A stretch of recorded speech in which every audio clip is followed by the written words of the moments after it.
ধরছি তো না না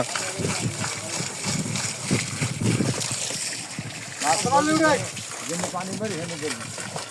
এবার মাছ ছাড়া বড় মাছ কিন্তু আমার দরকার মাছটা হয়ে গেছে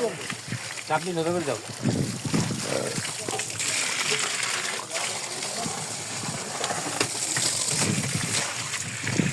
ধর ধর ধর ধর ধর ধর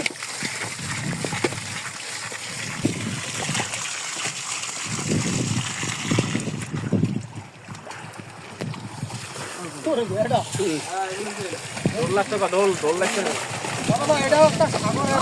মাছ দেখেন এই ঢোল দে ঢোলের লাগছে মাছ মাছ নামাই যাচ্ছে তত ভালো মাছ সাগরে কিন্তু আপনারা যারা কুলি আছেন গুলে বাইরা শুধু তারাই ধরতে পারে তারাই দেখতে পারে কিন্তু কুলি যারা আছেন তারা দেখতে পারেন না কত সুন্দর মাছ দেখেন এত বড় মাছ আপনারা জীবনেও দেখেন না এই মাছটার নাম হচ্ছে বিউট এটা সবাই খায় বিউট